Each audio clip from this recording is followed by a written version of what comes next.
Next up, Stacey Pottinger, Business Development Officer at Wensdyke Play Association, involved in the Lifestyle Change Project, which support families across Spain. It's societal changes to children, I believe, and how we're working on that. So Stacey, where for out there? Hi. Take stage. Thank you so much.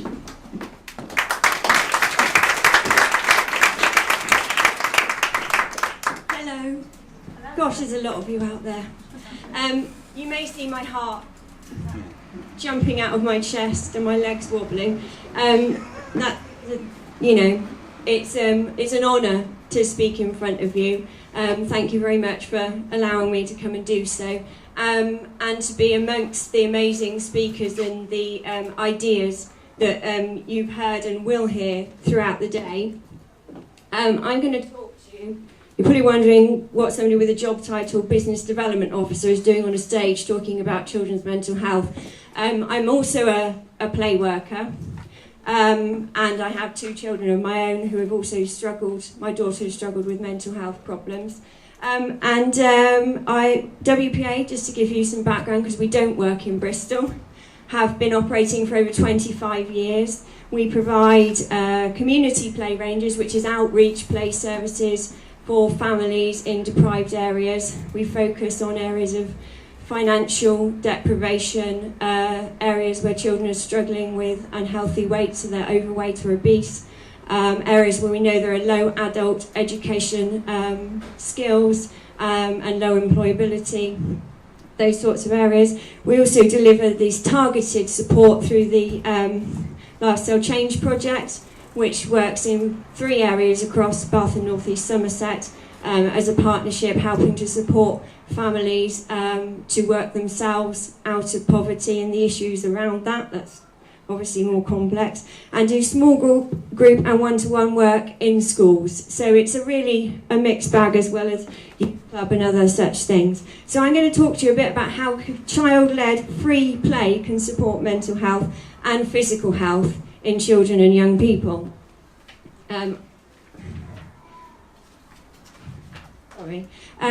So the first thing to say is there's been quite a bit of research done into the reduction in the amount of play that children are engaging in. And Professor Peter Gray, who was a psychology professor at Boston College, did a long-term study, as well as there having been studies in the UK. And he has linked directly the reduction in free play to the rise in anxiety and depression in children, because he's charted it along similar periods of time. Sport England said that only 21% of children play outdoors, compared with 71% of their parents and carers. So that's a massive, massive reduction. And I've also read a wonderful book by a psychologist called Simplicity Parenting, who believes that children's free time is reduced by about 12 hours a week. So less than 30% of children reach the recommended 60 minutes of activity a day. Now, why am I talking about physical activity? Sorry, I just want to make sure I get all my statistics right. Because inactivity is now considered to be the biggest threat to health and carries the same risk factor as smoking. It's the second biggest modifiable risk factor for death, which is a scary thought. But let's look at the word modifiable, because that gives us some positivity and some hope. It's something we can change, it's something we can do something about, and I will talk about the link between, I will get to the link between physical and mental health as we go on. But I wanted to explain what I mean by child-led free play. We don't just deliver what we'd call free play at WPA, but it is something we're very, very passionate about. Free play is defined as play a child undertakes him or herself, and which is self-directed and an end in itself. That's rather than some sort of organised activity. So it's not PE at school, it's not coached sports clubs, it's not playing board games. They can choose to do all of those things as part of free play, but the point is it is self-chosen and self-directed. And that's why we describe it as child-led free play. And it's also not about an end. It's not about an end result. It's not about getting a certificate. It's not about your finished product or something that you're making, because it really doesn't matter. It's about the activity and the engagement itself. So why and how can play help this sort of play? Well, play gives children a chance to find and develop a connection to their own self-identified and self-guided interests. This isn't stuff that I've made up. This is stuff that's come from psychology professors, the Association of American Paediatricians, the British Medical Journal, and other such places. It helps children to develop their self-awareness, which is incredibly important. It helps you develop resilience, which is incredibly important for good mental health. And it helps them develop self-efficacy, which is an understanding of the things that they're good at. And that is crucial to good mental health because it enables us to focus on challenges as tasks to be mastered, to recover more quickly from setbacks and disappointments. Many of you will be aware from any mental health challenges you've had yourselves or anything you've seen children that you work with, that sort of lack of resilience is often a trigger and a cause for mental health in children, mental health problems.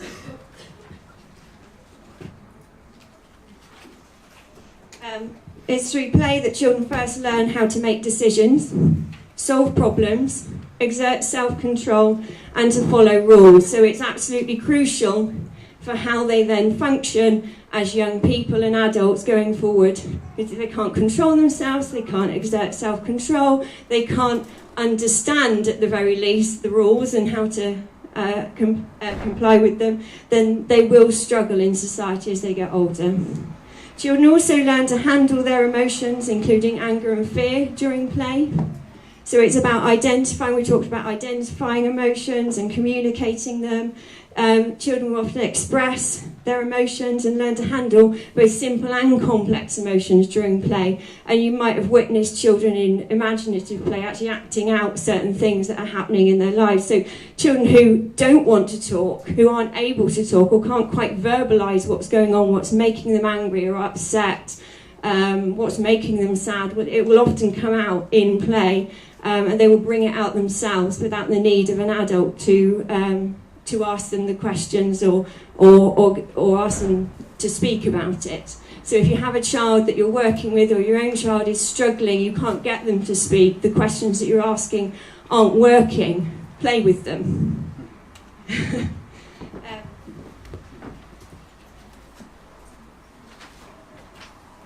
Sorry. Play helps to develop an understanding of social structures and status, and to form strong friendships, both with adults and with children, with their peers. So it helps them learn to get along with each other and value each other as equals. We can't all be great at sport, we can't all be the best in maths in our class, we can't all write the best stories or score highly in our spelling test, but there is some value that we can find in ourselves and in each other in a play-based situation, because they will develop their own rules, but they're not necessarily having to adhere to rules that they're not comfortable with, which is why it's also extremely valuable for children with additional needs, to help them learn about the social structures that they find very difficult to fit within. And most importantly, play is a source of happiness. If you think, just for a moment, if you don't mind, don't if you don't want to, about a part of your childhood that was particularly happy. Staring at you. I imagine that a lot of you would be thinking about a bike ride, walking across fields, playing with a parent, playing with a peer, spending time reading a book with a member of your family. It'll be something social, it'll be something most likely playful.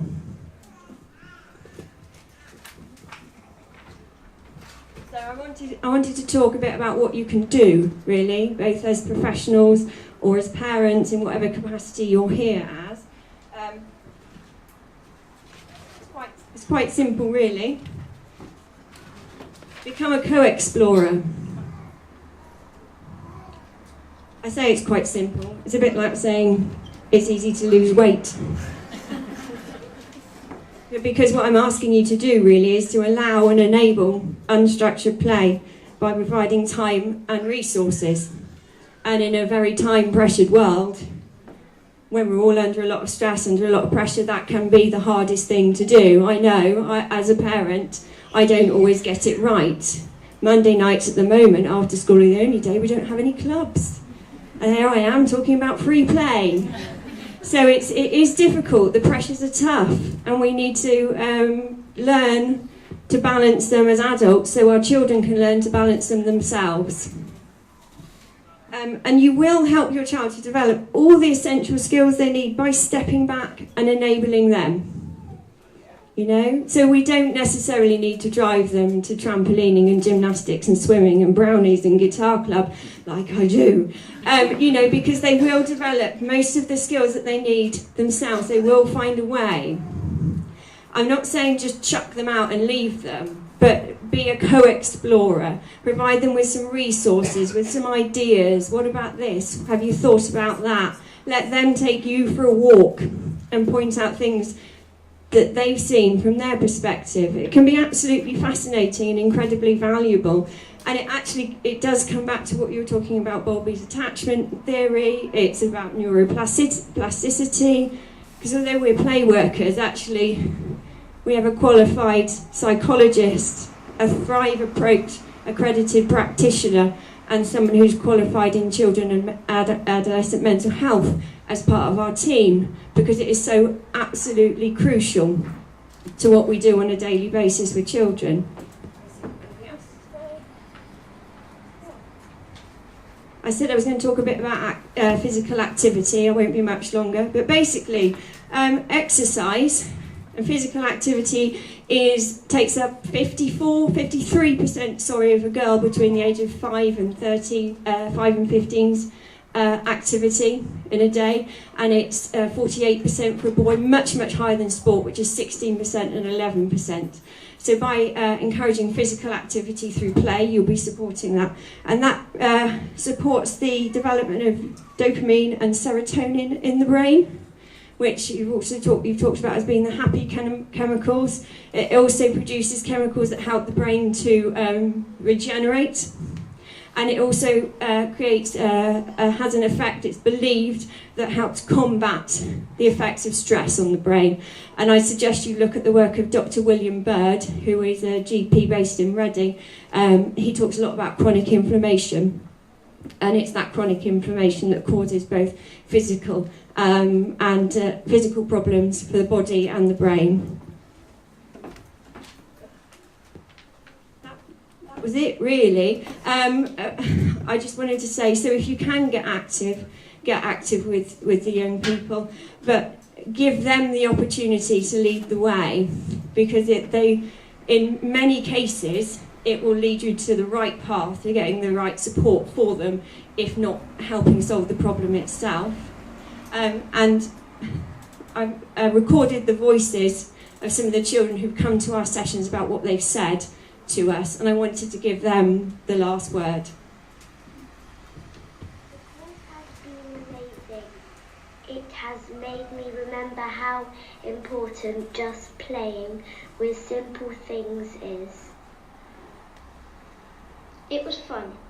We should do more outdoor days like that because we had the freedom to do what we want. It was cool making the dens because we got to hang out and stuff and had the freedom that we don't normally do. Yeah, do you like being outdoors? What do you like about being outdoors? Yeah, because you can get fresh air.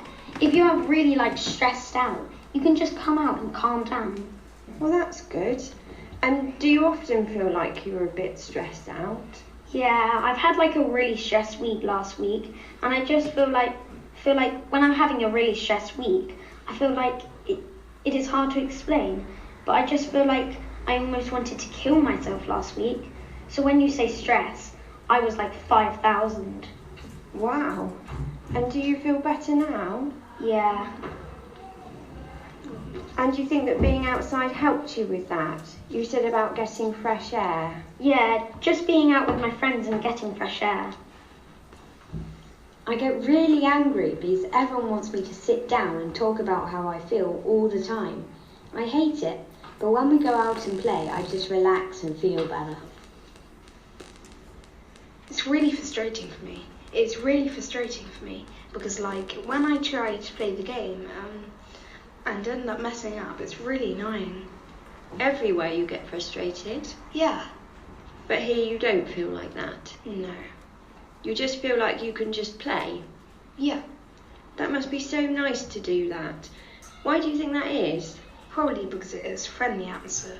Everyone you can literally speak to, everyone. Everyone will give you a reply.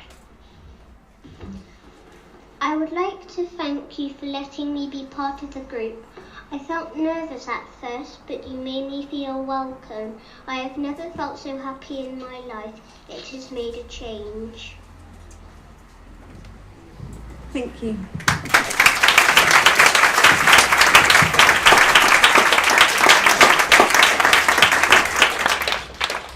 Try not to do this with a tear in my eye. That was very sweet. Thank you so much, Stacey. Any questions? Have we got time for questions? Yes, of course. Who can you recommend that does the same as Wednesday but around the UK? Are there anyone else that's doing the same sort of thing that we can go and have a look at? Yeah, I think there are a number of play associations sort of dotted around the country. I think we all tend to do slightly different things, have a slightly different approach because it's based very much on the needs of the communities we work in. In Bristol, you have obviously Children's Scrap Store, who is probably the closest equivalent in terms of, but they have their own venue and then they go into schools. I struggle to find people who do community outreach here, but what you do have in Bristol is some amazing adventure playgrounds. And most of those will have some staff there who are supportive play workers. That's typically how adventure playgrounds have always worked. They might be on the outside, they're probably not engaging particularly with the children, they'll be monitoring and looking and checking and helping as required. But I couldn't find people who do exactly the same as us, but I would say, yeah, you've got 12 nature reserves, three or four adventure playgrounds dotted around, and a huge array of community centres. And I know that there is some play work that gets done out of those. But again, because I didn't know where anybody was in Bristol, it's such a large place with so many different communities, I found it difficult to pinpoint one organisation that's sort of circling around. But I would speak to Children's Scrap Store. They would be a good starting point of information. Thank you. I have one more question. I saw this go up first, so I'm just going to go back there, and then you can see Stacey after in the break. I just have a quick question. At home, I try and encourage the children to play outside as much as possible. We have a relatively small garden. How important is it that that children get their heart rate up? Because it's not really the kind of space that they can do that in. And what are there any kind of quick ideas for how you can set up a space that encourages imaginative and creative play in a small outside space? Yeah, well, I'm cardboard is the king as far as I'm concerned. Cardboard is awesome. So before you chuck it in the recycling, give it to them and ask them what they want to do with it. You could make suggestions. We've made obstacle courses before, and you can do that in a relatively small space. You could make a city out of cardboard, get them to design buildings. There is a physical element to that. I know it's not going to get the heart rate up, but another thing I actually did bring with me, but I talked for far too long, is balloon tennis. Have you ever played balloon tennis? Yeah. So you can do that indoors, or you can do that in a small space. So you could even just use cereal boxes on your hands for your bats, or you get them to make bats. And then, yeah, that's a great one if you're stuck indoors. Thank you. This is so great. Thank you so much. Round of applause for Stacey.